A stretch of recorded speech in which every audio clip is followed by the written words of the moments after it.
Change mon cœur, Seigneur, que je sois comme toi. Jésus, tu es le potier, je suis l'argile. Brise-moi, façonne-moi, oui, c'est mon désir. Change mon cœur, Seigneur, et purifie-moi.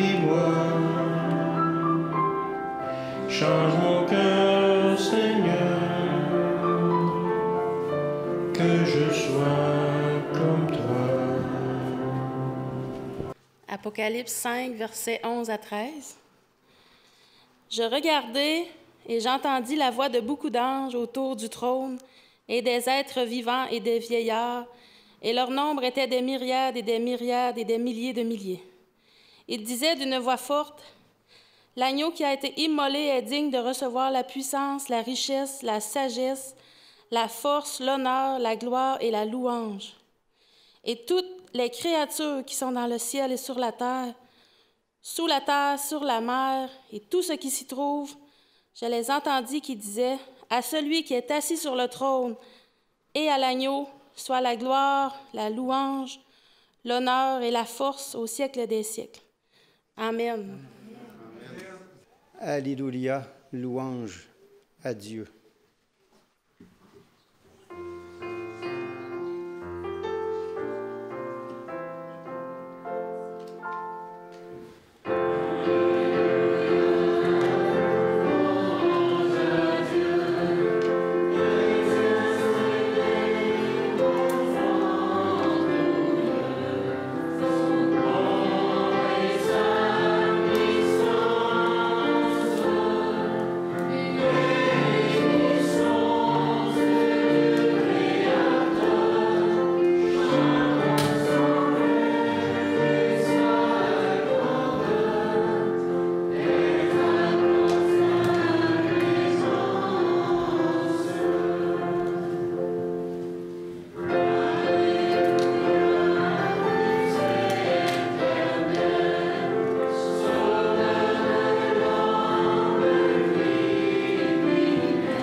Bonjour, chers amis. Bonjour, amis visiteurs. Ce matin, on va parler de quelque chose que tout le monde connaît, même si vous feriez le tour de la planète. On va parler des anges. La croyance des anges traverse toutes les cultures. Les Juifs, les chrétiens, les musulmans, l'hindouisme, le bouddhisme, toutes les religions croient aux anges. On accroche des anges dans le haut des arbres de Noël. On les voit partout dans les grandes cathédrales. Des peintres célèbres ont peinturé ont fait des anges. On les retrouve en forme de statuettes de porcelaine sur des cartes de la Saint-Valentin. On voit des petits anges à demi nus avec une flèche qui doit toucher le cœur. On les retrouve sur les boîtes de chocolat. On les retrouve partout, les anges. Et pourtant, qui connaît vraiment le rôle des anges? Qui sont vraiment les anges? Ce sont des êtres saints qui peuplent le monde de la lumière. Dans le monde où nous sommes présentement, cette terre-là, elle est petite, même pas de la pointe de la grosseur d'une aiguille. On est perdu dans l'univers. Mais pourtant, cette terre-là, elle est une tache dans l'univers. C'est le seul univers qui s'est révolté contre son Créateur. La seule planète qui s'est révoltée contre son Créateur. Et c'est pour ça que Dieu a dû faire ce qu'il a fait pour qu'on puisse être capable d'avoir une espérance sur cette planète. C'est souvent difficile pour nous de comprendre le conflit qui se déroule entre les anges qui sont restés fidèles à Dieu et les anges se sont révoltés et qui sont avec le diable présentement. Alors, c'est une guerre qui est réelle, mais le problème, c'est qu'on ne les voit pas. Alors, comment est-ce qu'on fait pour se défendre contre quelque chose qu'on ne voit pas? C'est une guerre invisible, mais Dieu nous dit qu'on n'a pas été laissé tout seul pour se débattre contre des forces surnaturelles.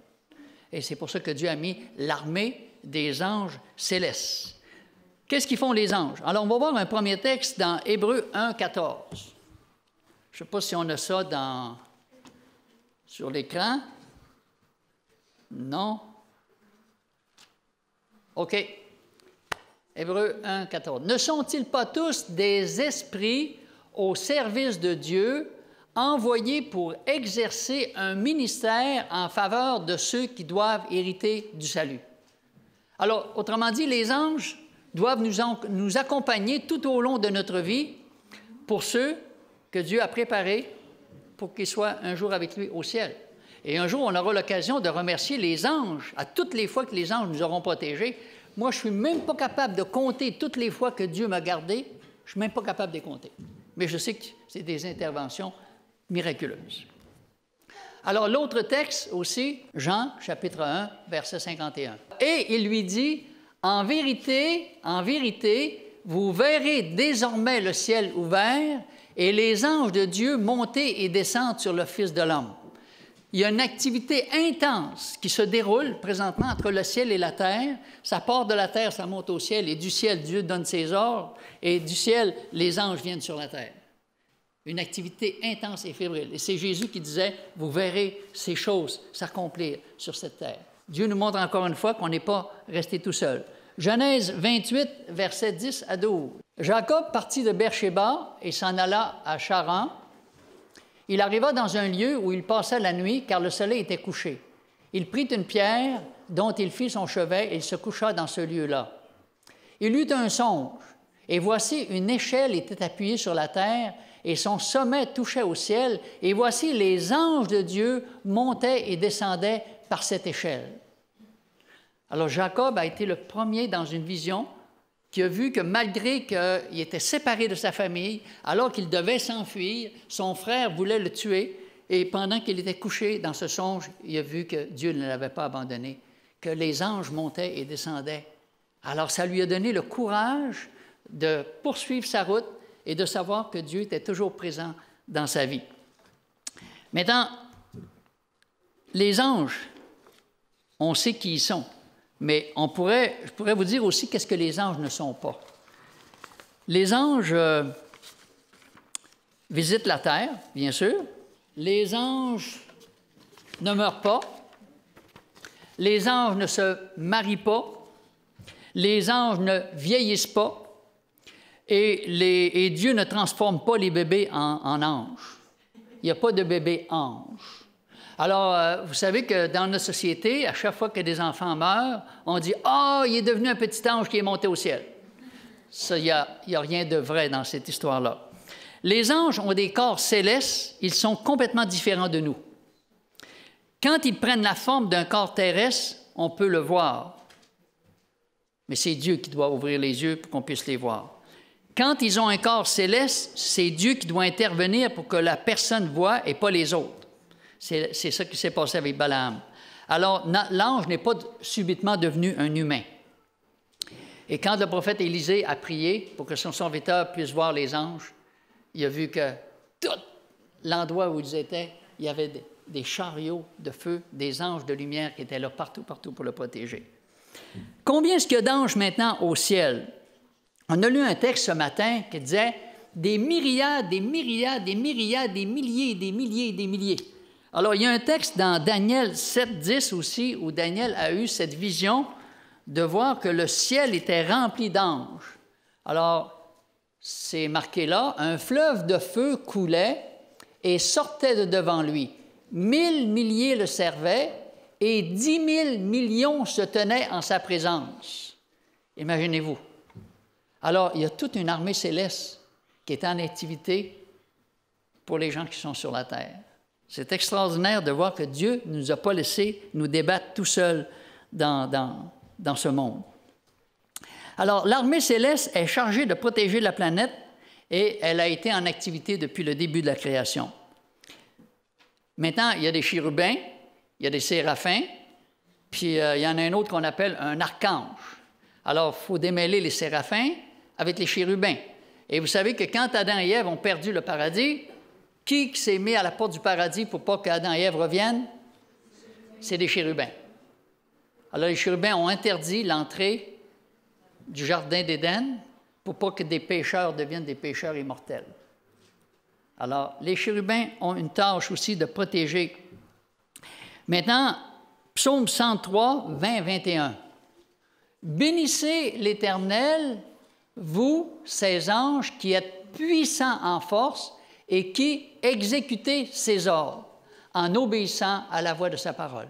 Imaginez-vous quand les anges montent au ciel, puis qui arrivent, puis Dieu dit, voici ce que vous allez faire, de quelle façon vous allez procéder. Ces anges-là descendent sur la terre et c'est eux qui font le travail. Alors, ils sont tous au service de Dieu. Si Dieu leur dit de faire telle ou telle chose, les anges le font extrêmement rapidement. Même si on ne les voit pas, les anges sont là, les anges sont présents. Maintenant, les anges avertissent les êtres humains des dangers qu'ils courent. Hébreux, chapitre 13, le verset 2.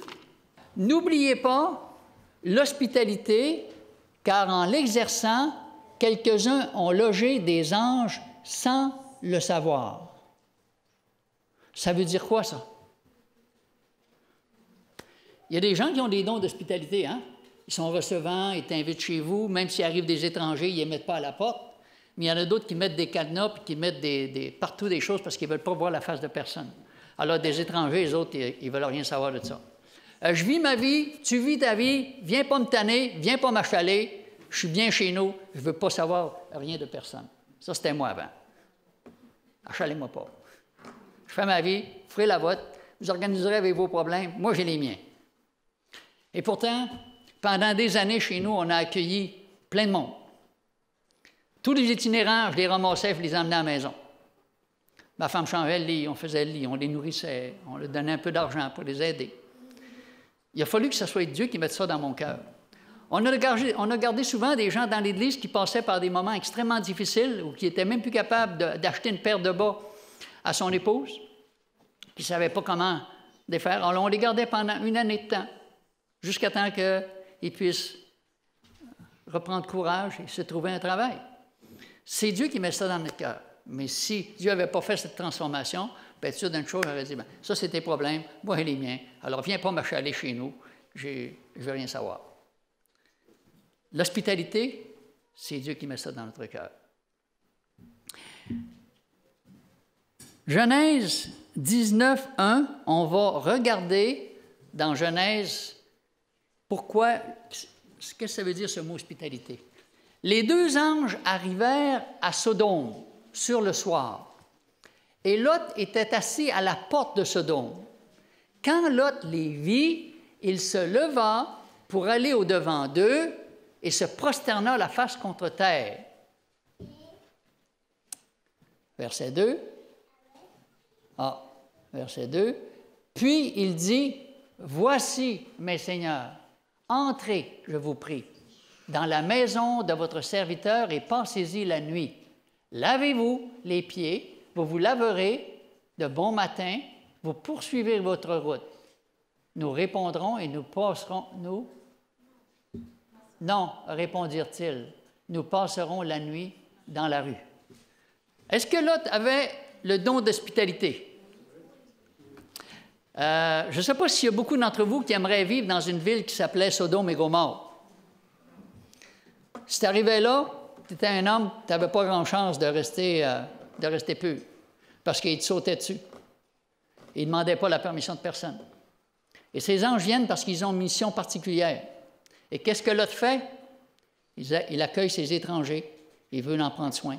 Et ça dit, sans qu'ils se rendent compte, ce sont deux anges qui sont là pour venir le sauver. Et Lot ne se rend même pas compte. Mais à cause de ce don d'hospitalité, des anges étaient là pour venir le secourir. Versets 15 et 16, qu'est-ce que ça dit?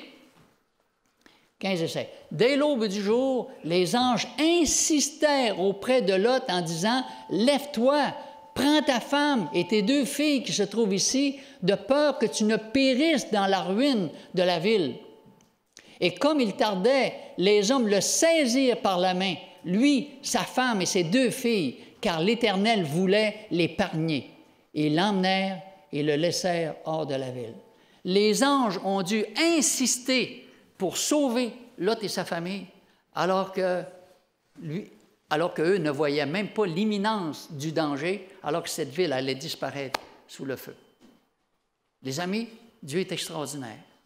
Si on n'est pas capable de voir l'action des anges, on est fait, parce que ça veut dire que leur mission, elle n'est pas importante pour nous.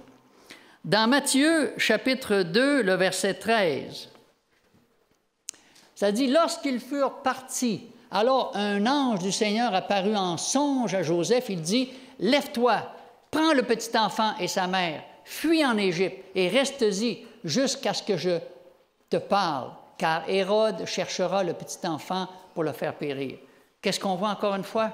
L'intervention d'un ange qui dit à Joseph, « Va-t'en, parce que le roi Hérode a décidé de faire périr tous les enfants de 2 ans et moins. Ils vont tous perdre la vie. Ils vont les massacrer. Va-t'en, sauve-toi, va en Égypte. » L'intervention des anges qui sont là pour protéger, pour nous garder. Il y a tellement de versets dans la Bible, c'est incroyable. Maintenant, les anges protègent et sauvent. Le psaume 34, 8. Ça, c'est quelque chose qu'on connaît. Hein? L'ange de l'Éternel campe autour de ceux qui le craignent et il les arrache au danger. Toute la famille des cieux s'intéresse au sort de la famille terrestre. Ces anges nous accompagnent jour après jour. Chacun d'entre nous, les anges sont là et les anges prennent tout en note de notre vie. On ne peut rien cacher. Daniel, chapitre 6, 21, versets 21 et 22. C'est une histoire qu'on connaît bien. Et Daniel dit au roi, « Roi, vis éternellement. Mon Dieu a envoyé son ange et fermé la gueule des lions qui ne m'ont fait aucun mal parce que j'ai été trouvé innocent devant lui et devant toi non plus. Ô roi, je n'ai rien fait de mauvais. » Alors le roi fut très joyeux et il ordonna qu'on fît sortir Daniel de la fosse. Et Daniel fut retiré de la fosse et on ne trouva sur lui aucune blessure parce qu'il avait eu confiance en son Dieu. Imaginez-vous des lions qui deviennent végétariens juste pour une nuit.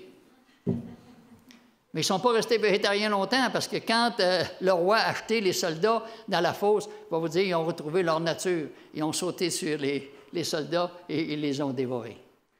La puissance des anges qui étaient avec lui au milieu de cette prison, alors que les lions se promenaient puis qu'ils ne lui touchaient même pas, ça nous émerveille quand on regarde ça. On dit, c'est extraordinaire. Comment est-ce que Dieu peut nous aider à traverser même les moments les plus difficiles de la vie? Le psaume 91, versets 11 et 12. « Car il ordonnera à ses anges de te garder dans toutes tes voies. Ils te porteront sur les mains de peur que ton pied ne heurte contre une pierre. » Vous vous rappelez de la tentation, alors que le diable amène Jésus au temple, puis il dit « Jette-toi en bas. » Parce qu'il y a une parole qui dit que des anges vont arriver, puis quand tu vas arriver pour tomber sur le sol, les anges vont te prendre et ils vont te protéger. Et Jésus dit, j'ai pas d'affaire à faire ça. Le diable, il dit, si tu fais ça, tout le monde va voir que tu connais les Écritures puis que Dieu vraiment te protège. Jésus dit non. Ça, c'est de la présomption. On ne doit pas se jeter en avant d'une auto pour savoir si Dieu va nous protéger. On ne doit pas conduire sous sur la route en croyant que Dieu va nous garder puis va nous protéger. Ça, c'est de la présomption. Luc 22, 43 et 44. C'est Jésus qui est en agonie. Jésus est en train de mourir. Tous les vaisseaux de son front sont en train de se rupturer et ça dit que des gouttes de sang tombent par terre. Jésus est en train, littéralement, de mourir. Alors, qu'est-ce que c'est qui va arriver? Alors, un ange lui est apparu du ciel pour le fortifier. étant en agonie, il priait plus instamment et sa sueur devint comme des grumeaux de sang qui tombaient à terre. Les amis, si Jésus n'avait pas eu un ange à ses côtés, Jésus n'aurait pas été capable de reprendre ses forces. Il était en train littéralement de se vider de toutes ses énergies. C'est un ange qui est venu à son secours. Alors, Dieu est capable de comprendre quand nous aussi, on passe par des moments extrêmement difficiles où on peut être en agonie, avoir l'impression qu'on est en train de mourir, que la vie ne vaut peut-être même plus la peine. Dieu nous rappelle que dans ces moments les plus difficiles, que Dieu va envoyer son ange pour nous garder, pour nous protéger. Jean-Baptiste a perdu la vie.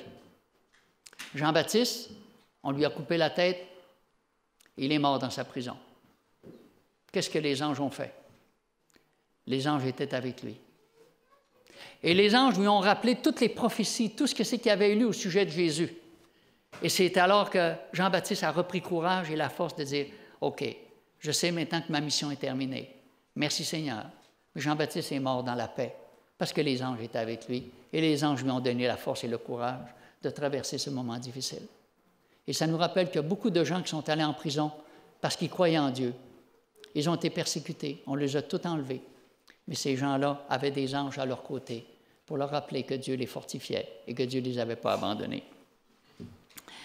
Maintenant, 1 Roi, verset 19, 3 à 8. Celui-là, il n'est pas sur l'écran, je crois. 1 Roi. Il est là. Wow! Élie, voyant cela, se leva et s'en alla pour sauver sa vie. Il arriva à Beersheba, qui appartient à Juda, et il laissa son serviteur. Élie, voyant, puis, pour lui, il alla dans le désert où, après une journée de marche, il s'assit sur un genêt et il demanda la mort en disant, « C'est assez. Maintenant, Éternel, prends mon âme, car je ne suis pas meilleur que mes pères. » Élie est tellement découragé, il est en dépression, et la seule chose qu'il veut faire, c'est quoi? C'est mourir. Seigneur, j'aimerais autant mourir que de continuer à vivre de cette façon-là. Élie est en dépression profonde. Qu'est-ce qui est venu l'aider? Un ange qui est venu lui apporter de la nourriture. C'est un ange qui a pris soin de lui. Dieu ne laisse jamais périr ses enfants, même s'ils sont au bord de la dépression, même au bord du suicide. Dieu est toujours là pour nous aider, nous consoler puis nous réconforter.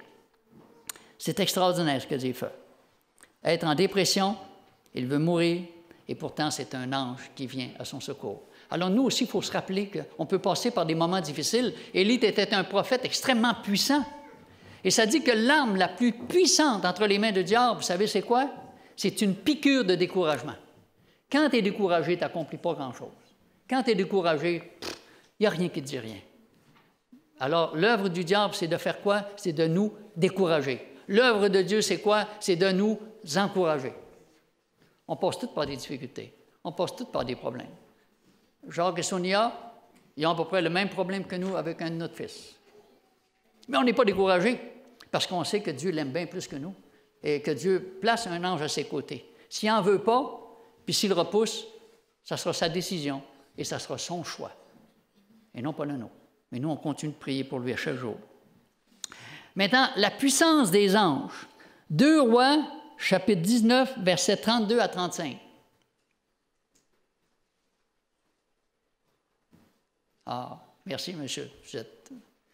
Alors, c'est pourquoi, ainsi parle l'Éternel sur le roi d'Assyrie. Il n'entrera point dans cette ville, il n'y lancera point de trait, et il ne lui présentera pas pour... Parce que mes lunettes ne sont pas bonnes ou si c'est trop clair, j'ai de la misère à voir. Point de bouclier. Et il n'élèvera point de retranchement contre elle. Voilà. Il s'en retournera par le chemin par lequel il est venu. Il n'entrera point dans cette ville. Alors Dieu avait dit, pas question, même si toute l'armée est là, tu n'as pas besoin d'avoir peur, parce que ce roi-là, avec toute son armée, ils vont retourner par le chemin d'où il est venu. Et vous vous rappelez qu'est-ce que c'est qui est arrivé? Jusqu'au verset 35. Alors, 2 Rois, chapitre 19, verset 35. Cette nuit-là, l'ange de l'Éternel sortit et frappa dans le camp des Assyriens 185 000 hommes. Et quand on se leva le matin, voici, c'étaient tous des corps morts. Un seul ange, et 185 000 personnes ont péri. Est-ce que les anges sont puissants? Wow! L'armée des cieux est beaucoup plus puissante que l'armée du diable. Si un seul ange est capable de mettre en déroute toute une armée, pourquoi est-ce qu'on aurait peur, nous? On aurait peur de quoi? Dieu dit, qu'est-ce que vous avez à craindre des hommes? Craignez pas les hommes. Si vous avez les anges avec vous, voyons, cette armée-là. Dieu n'a jamais perdu une bataille. Dieu n'a pas perdu la bataille au ciel. Il n'a pas perdu la bataille alors que le diable l'a tenté. Il n'a pas perdu la bataille à la croix. Il n'a pas perdu la bataille à la résurrection. Et il n'a jamais perdu, puis il ne perdra jamais. Mais les anges ont été là avec lui tout le temps de sa vie. Alors, Actes chapitre 2, verset... Oui, Actes 2, à partir du verset 1. Pas si est là, oui. OK, le jour de la Pentecôte, ils étaient tous ensemble dans le même lieu. Tout à coup, il vint du ciel un bruit comme celui d'un vent impétueux. Il remplit toute la maison où ils étaient assis. Des langues semblables à des langues de feu leur apparurent, séparées les unes des autres, et se posèrent sur chacun d'eux. Et ils furent tous remplis du Saint-Esprit, se mirent à parler en d'autres langues, selon que l'Esprit leur donnait de s'exprimer. Or, il y avait en ces jours à Jérusalem des Juifs hommes pieux de toutes les nations qui sont sous le ciel. Et au bruit qui eut lieu, la multitude accourut, elle fut confondue parce que chacun les entendait parler dans sa propre langue. Ils étaient tous dans l'étonnement, à la surprise. Ils se disaient les uns aux autres, « Voici ces gens qui parlent, ne sont-ils pas tous Galiléens? Et comment les entendons-nous dans notre propre langue, à chacun dans notre langue maternelle? » Pat, puis on nomme toutes les gens. Maintenant, le verset que je voulais dire par rapport à ça, c'est que c'est un ange qui est venu. Un ange qui nous a expliqué les Écritures et qui nous a montré que ces anges-là avaient le pouvoir de protéger, mais que les anges avaient aussi le pouvoir de détruire. Il y a seulement les bons anges qui peuvent opposer leur pouvoir contre les mauvais anges. Nous, on est incapables de s'opposer aux mauvais anges. Maintenant, pourquoi est-ce que certains ne reconnaissent pas la mission d'un ange? On a parlé un peu ce matin dans Nombre 22 de Balaam. Balaam, c'est un prophète de Dieu. Il connaît le Seigneur. Puis il y a des gens qui viennent le voir, puis on dit, on va te payer, on va te ganter, tu vas avoir tous les cadeaux que tu veux, tout l'argent que tu veux, et puis viens prophétiser contre le peuple d'Israël. Et si tu prophétises contre le peuple d'Israël, tu ne manqueras plus jamais de rien. Tu vas être l'homme le plus riche et le plus comblé de la terre. Et Dieu dit, non, fais pas ça. Et Balaam, il dit, Seigneur, je veux quand même y aller. Et à plusieurs reprises, Dieu lui parle, mais lui, dans sa tête, il est tellement attaché au Dieu argent que finalement, il décide de partir avec ces hommes-là. Et alors qu'il s'en va, il est assis sur son âne. Vous savez qu'est-ce qui se passe avec son âne? Son âne va y coincer le pied après un mur de béton. Et là, il est vraiment pas content. Il se lève, qu'est-ce qu'il fait? Il se met à battre son âne. Puis l'âne lui parle. Qu'est-ce que l'âne lui dit? Pourquoi est-ce que tu me frappes de même? Avez-vous déjà vu ça, un âne qui parle? L'ange a fait en sorte que l'âne lui démontre que c'est une folie qu'il est en train de faire. Est-ce que ça l'a changé son idée? Absolument pas. Dieu lui a ouvert les yeux pour qu'il puisse voir l'ange. Est-ce que ça lui a changé son idée? Alors, ça veut dire que même nous, on peut s'opposer aux bons anges. Les anges peuvent nous montrer quelque chose, mais on peut dire, même si tu m'as montré ça, moi, je décide de faire le contraire. Et Balaam, on connaît un peu la suite de l'histoire avec Balaam. Et quand les choses ne vont pas selon ce que lui, il veut, qu'est-ce que Balaam fait? Il y a quelque chose qui est remarquable dans son attitude. Il se met en colère. Si vous voyez un saint en colère, méfiez-vous, les amis. Les saints en colère, vous ne pouvez pas vous fier à ça. Non. Quand Balaam, ça ne faisait pas son affaire, il se mettait en colère. La colère ne vient pas de Dieu, elle vient de l'ennemi. Et c'est la colère qui nous fait faire des choses qui sont vraiment extrêmement regrettables. Maintenant, 2 Rois, chapitre 6, versets 14 à 17.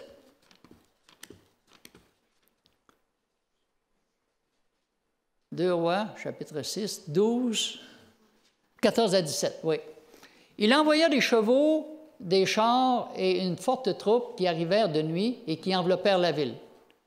Le serviteur de l'homme de Dieu de bon matin sortit, et voici une troupe entourait la ville avec des chevaux et des chars. Et le serviteur dit à l'homme de Dieu, « Ah, mon Seigneur, comment ferons-nous? » Il répondit, « Ne crains point, car ceux qui sont avec nous sont en plus grand nombre que ceux qui sont avec eux. » Élie pria et il dit, « Éternel, ouvre ses yeux pour qu'il voie. » Et l'Éternel ouvrit les yeux du serviteur qui vit la montagne pleine de chevaux et de chars de feu autour d'Élisée. Wow! Imaginez-vous, Élisée est en train de brasser sa soupe, et puis il y a une armée qui vient pour se saisir de lui.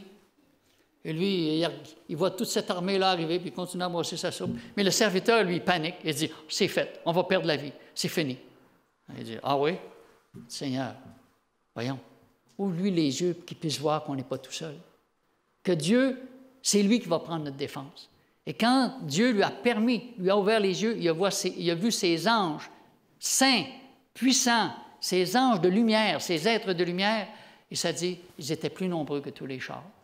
Et quand on lit l'histoire après, c'est vraiment comique, ils ont tous été frappés d'aveuglement. Le monde invisible est plus réel que le monde visible. Le monde invisible est plus réel que le monde visible. Parce que le monde visible va disparaître, le monde invisible ne disparaîtra jamais.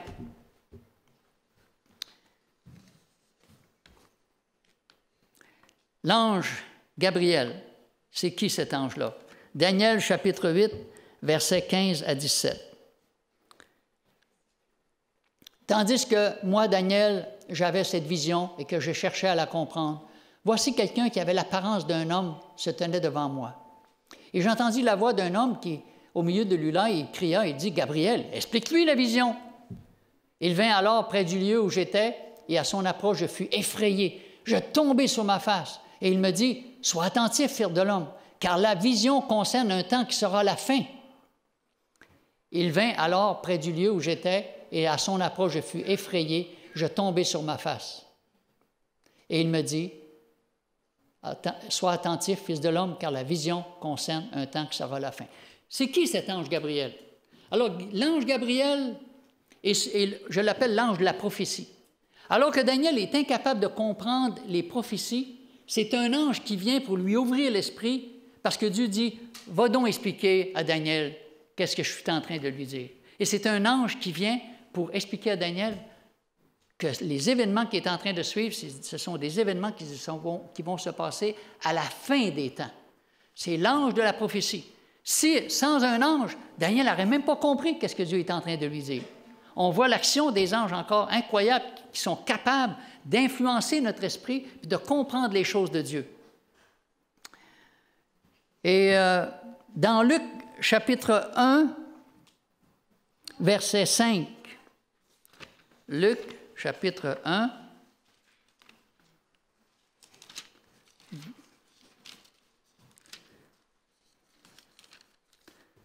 partir du verset 5. Du temps d'Hérode, roi de Judée, il y avait un sacrificateur nommé Zacharie de la classe d'Abia. Sa femme était d'entre les filles d'Aaron, elle s'appelait Élisabeth. Tous deux étaient justes devant Dieu, observant d'une manière irréprochable tous les commandements et toutes les ordonnances du Seigneur. Ils n'avaient point d'enfants parce qu'Élisabeth était stérile, et ils étaient l'un et l'autre en âge avancé. Pendant qu'il s'acquittait de ses fonctions devant Dieu, selon le tour de sa classe, il fut appelé le sort, d'après la règle du sacerdoce, à entrer dans le temple du Seigneur pour offrir le parfum. Toute la multitude du peuple était dehors en prière à l'heure du parfum. Alors, un ange du Seigneur apparut à Zacharie, et il se tint debout à droite de l'autel des parfums. Et Zacharie fut troublé en le voyant, et la frayeur s'empara de lui. Mais l'ange lui dit, « Ne crains point, Zacharie, car ta prière a été exaucée. Ta femme, Élisabeth, t'enfantera un fils, tu lui donneras le nom de Jean. Imaginez-vous, c'est un ange, c'est l'ange Gabriel qui vient, et c'est l'ange Gabriel qui vient dire, tes prières ont été entendues, tes prières vont être exaucées, ta femme va avoir un enfant. Aimeriez-vous ça qu'un ange vienne vous dire si vous allez avoir un enfant? Alors, dans l'histoire du peuple de Dieu, les anges sont là, puis ils veillent à ce que toutes les choses se fassent d'une façon correcte. Et ça, c'est extraordinaire. Et au verset 26, chapitre 1, verset 26. Au 6e mois, l'ange Gabriel fut envoyé par Dieu dans une ville de Galilée appelée Nazareth auprès d'une vierge fiancée à un homme de la maison de David nommé Joseph. Le nom de la vierge était Marie. L'ange entra chez elle et dit, « Je te salue, toi à qui une grâce a été faite. Le Seigneur est avec toi. » Troublée par ces paroles, Marie se demandait ce que pouvait signifier une telle salutation. L'ange lui dit, « Ne crains point, Marie, car tu as trouvé grâce devant tes yeux. Et voici, tu deviendras enceinte, tu enfanteras un fils, on lui donnera un nom. » Imaginez-vous, l'ange vient encore une fois de réaliser les prophéties. C'est lui qui vient expliquer à Marie la façon dont les choses vont se faire. Alors, l'intervention des anges est là d'une façon continuelle. À la naissance de Jésus, il n'y avait pas grand monde.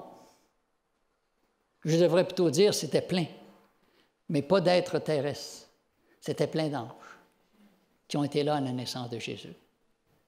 Tous les anges étaient émerveillés de voir que le Saint-Enfant venait de naître dans cet état. Mais ils étaient vraiment déçus de voir que tous ceux qui étaient supposés l'attendre, il n'y a aucun d'eux qui était là. Les seuls qui étaient là, c'était qui? Des bergers, parce que les bergers priaient pour savoir comment ça allait se passer, ça, le Messie, la naissance de Jésus. Et ce sont des anges qui sont venus dire aux bergers, on va vous dire où ils sont. La même chose pour les mages. Les mages qui étaient au loin, ils priaient pour connaître les prophéties. Et cette étoile qui se déplaçait, qu'est-ce que vous pensez que c'était, cette étoile qui se déplaçait? C'était une cohorte d'anges qui étaient là, qui se déplaçaient et qui guidaient partout les mages. Il n'y avait pas de GPS dans ce temps-là, mais le GPS du ciel est bien plus perfectionné que nos GPS qui nous perdent souvent, surtout quand on arrive dans un désert. Le GPS de Dieu ne peut pas se tromper. Dieu sait exactement. Alors, dans Luc 22, on l'a vu tantôt, quand Jésus était en agonie, c'est un ange qui est venu le réconforter. Maintenant, on va prendre un autre texte dans Jean chapitre 20, le verset 12.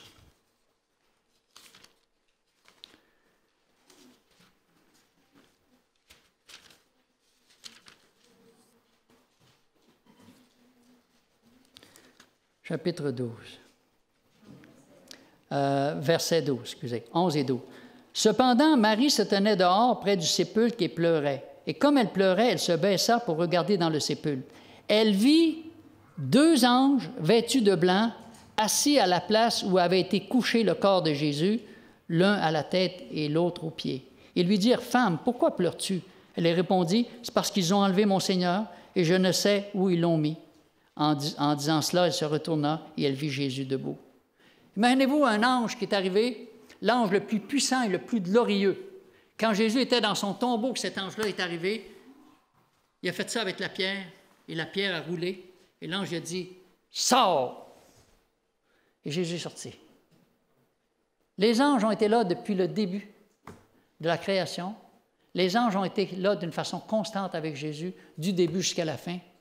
C'est les anges qui ont protégé Jésus au travers de son ministère. Et Dieu nous a promis que ce sera la même chose pour nous. Que Dieu nous donne ses anges pour qu'on puisse recevoir cette protection. Sinon, tous les mauvais anges nous auraient tous détruits, ça fait longtemps. Aucun de nous n'existerait si ce n'était de la puissance des anges. Est-ce que vous pensez que nous, on va pouvoir vivre en compagnie de ces anges? Des êtres saints remplis de lumière. C'est ça à quoi Dieu... Hein? On a perdu le tiers des anges au ciel et Dieu veut les remplacer. Hein? Pas des petits diables, des petits anges. Mais des petits anges, ça n'existe pas. Hein? Il n'y a pas de bébé ange. C'est dans une étable et une pouponnière pour les agneaux que naquit l'agneau de Dieu, le Fils de Dieu. Par sa vie et son sacrifice, il terrassa les 3 ennemis de l'homme. Quels sont ces 3 ennemis? Le diable, le péché et la mort. Jésus a vaincu les 3. Il a triomphé du diable en se soumettant constamment à la volonté de son Père et en obéissant à sa loi. Jésus a vaincu le péché par la pureté de sa vie, et Jésus a vaincu la mort par sa résurrection. Et ça dit, par son humanité, Jésus saisit la main du pécheur, et par sa divinité, il nous relie avec le ciel. L'échelle qui monte de la terre jusqu'au ciel. On n'a pas été laissé tout seul. Et quand une personne se convertit, dans Luc chapitre 15, verset 10, ça dit quoi? Tous les anges de Dieu se réjouissent parce qu'une seule personne se convertit. Imaginez-vous, le ciel est en fête quand une personne se donne à Dieu. Imaginez-vous la tristesse des anges quand ils voient une personne qui se détourne de Dieu.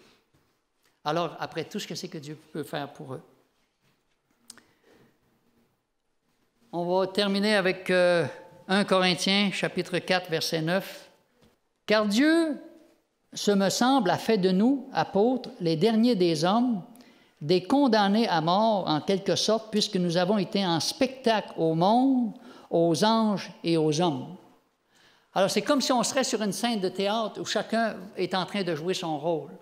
Nous sommes en spectacle dans l'univers, parce que Dieu, cette petite tache qui est présentement dans cet univers, Dieu veut l'effacer d'une façon définitive. Et c'est pour ça que le diable va être détruit à la fin avec tous les mauvais anges et tous ceux qui l'auront suivi. Dieu va effacer la petite tache qui a lieu dans notre univers. On est en spectacle au monde. Le ciel est en état d'alerte. C'est le spectacle de l'univers. Et Dieu nous dit que tous les anges vont participer au plan du salut.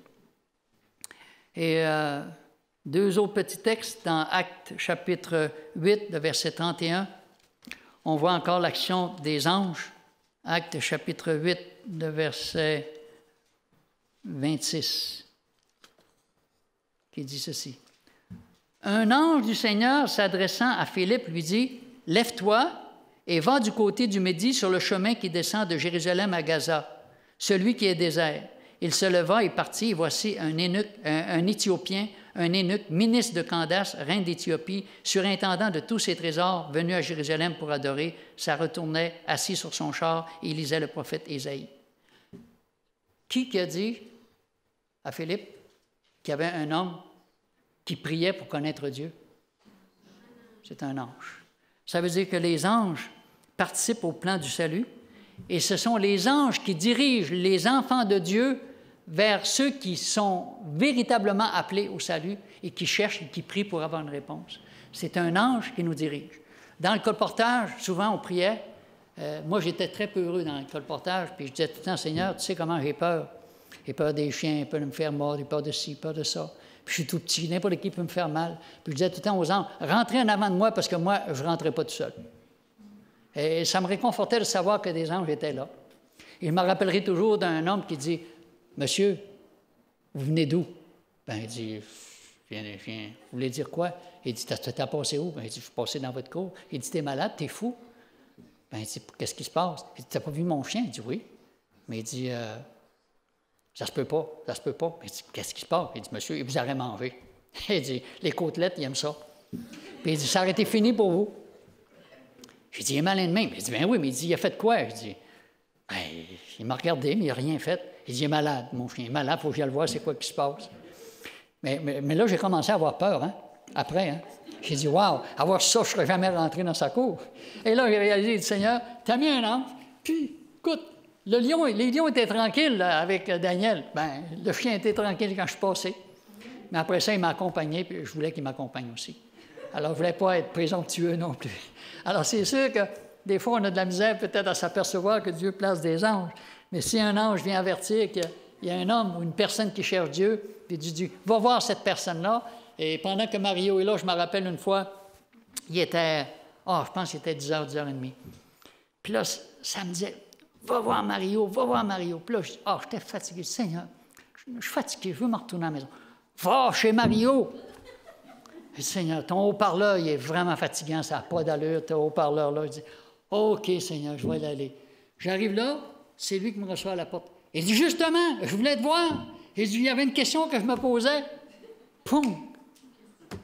C'est Dieu qui nous impressionne pour des choses comme ça. C'est pas normal, tu sais. Tu dis, écoute, moi, la seule chose que je pensais, c'était de mon lit pour aller me coucher. Je ne pensais pas à Mario pantoute. Comment ça se fait que Dieu, il met dans ton cœur le fait qu'il y a quelqu'un qui se pose des questions, puis il va le voir. C'est Dieu qui met ça dans notre tête. Ça ne peut pas venir de toi. Hein? Nous, on a juste envie d'aller s'en aller chez nous pour se reposer. Le dernier maintenant, Acte 10. Le mot ange, là, il est partout dans la Bible. Hein? Acte 10, à partir du verset 1. Il y avait un Césarée, un homme nommé Corneille, centenier dans la cohorte dite italienne. Cet homme était pieux, il craignait Dieu, avec toutes ses maisons. Il faisait beaucoup d'aumônes pour le peuple, il priait. Vers la 9e heure du jour, il vit clairement dans une vision un ange de Dieu qui entra chez lui et qui lui dit « Corneille ».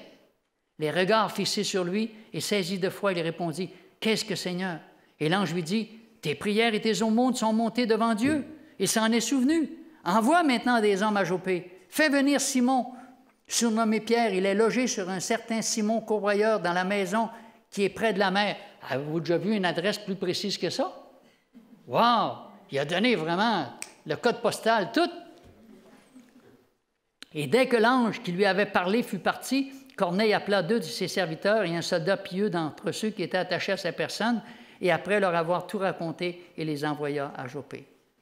Les anges s'intéressent au salut des êtres humains. Wow! Si on peut avoir la même attitude dans notre cœur de savoir, Seigneur, envoie un ange et permet que je sois sensible à sa voix.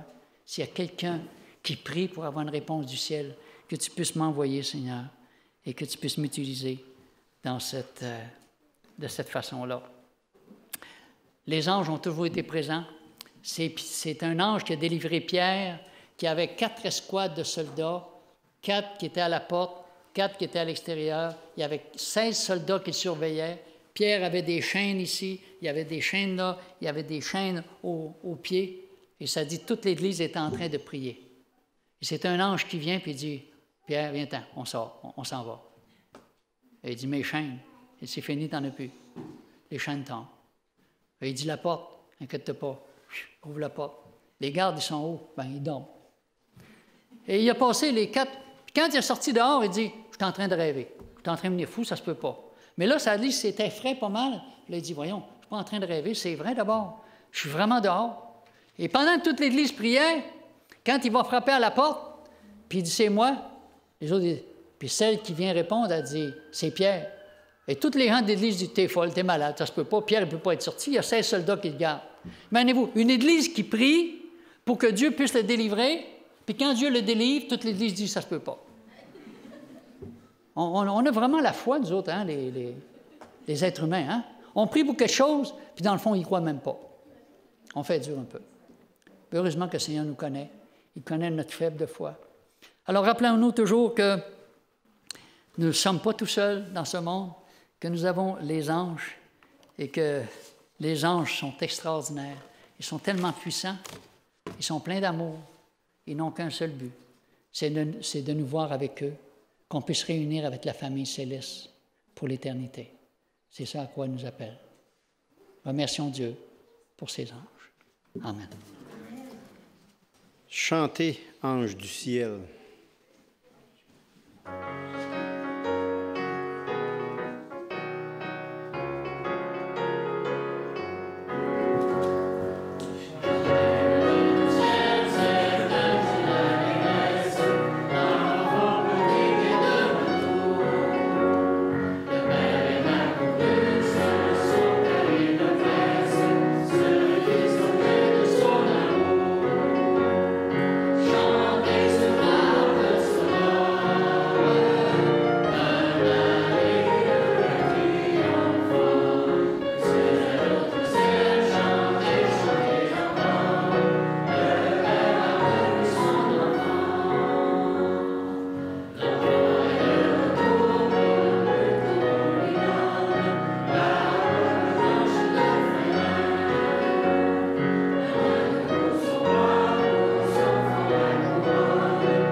incliner la tête pour la prière finale. Tendre Père, on veut vous remercier parce que vous veillez sur vos enfants, vous veillez sur tous ceux et celles qui vous recherchent et vous voulez nous éveiller à prendre conscience que vous voulez répandre votre salut partout et que vous placez des anges tout autour de nous pour répondre à cet appel que vous nous lancez. On vous prie d'attendrir notre cœur afin qu'on puisse voir ce que vous avez préparé pour tous ces hommes qui ont faim et soif d'entendre votre parole et de connaître ce saint salut qui est en Jésus-Christ. Oui, on veut vous demander pardon à chaque fois qu'on n'a pas su reconnaître les appels que vous nous faites afin de délivrer des âmes. Et même des fois d'être délivrés nous-mêmes par notre incrédulité qui nous frappe souvent. Aussi, tendre Père, je vous prie d'être avec les frères et les sœurs et je vous prie de nous bénir dans cette nouvelle semaine que vous placez au-devant de nous. Et c'est dans le précieux nom de Jésus que je vous ai prié.